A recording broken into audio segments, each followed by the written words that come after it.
Britain's cost of living crisis forces pet owners to abandon pets. With inflation at its highest rate in 40 years and prices of energy and food soaring, millions across Britain are having to make tough decisions to survive. For some, the cost of living crisis means they have little choice but to give up their pets. On Wednesday, the Royal Society for the Prevention of Cruelty to Animals, RSPCA, a British charity dedicated to animal welfare, deemed the cost of living crisis an urgent threat to pet welfare and said it was witnessing a spike in the number of abandoned pets. About 129 pets are being abandoned each day in England and Wales, up from 104 last year, the charity said, adding that the rise in pets purchased amid the coronavirus crisis last year, coupled with the current economic crisis, had exacerbated the issue. To stay up to date with latest top stories, make sure to subscribe to this YouTube channel by clicking the button above this video. Dogs are the most abandoned pet, followed by cats, the charity said. Exotic pets such as snakes and lizards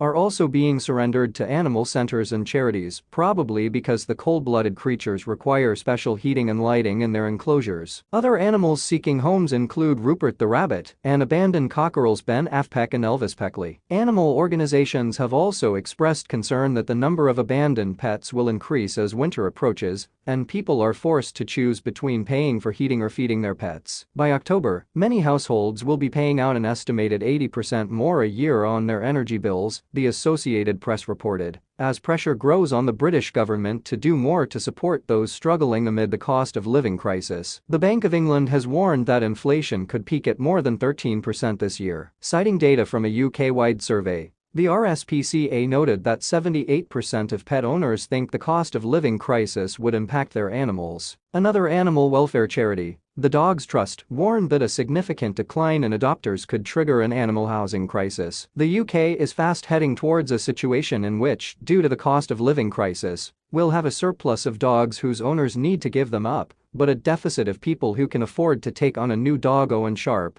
Dogs Trust CEO, said in a statement, before issuing a call for emergency fosterers. But as abandonments rise, adoption numbers are falling. Those who once might have considered adopting or fostering an animal now fear they are unable to afford the rehoming process. Organizations are also worried that donations will dry up as people reassess and limit their spending. The Dogs Trust, which has almost 700 dogs needing homes across 21 centers nationwide, said that in recent months, it had received a record number of calls from people asking the charity to take in their dogs. Some cited the rising cost of dog food and treats, while others said they could not afford to run a household and also look after a pet. In July alone, the charity received more than 4,000 inquiries from people seeking to surrender a pet, the highest level since its records began. Some pet owners say they would rather go without eating than surrender their beloved companions, while others have hailed local pet food banks for helping them to feed their animals and keep them at home. Dog owner Cassandra McGowan from Pembrokeshire in Wales told British media about a local service that provides her with food deliveries each month as she grapples with financial uncertainty. If it weren't for them, I don't know where I'd be now, she said.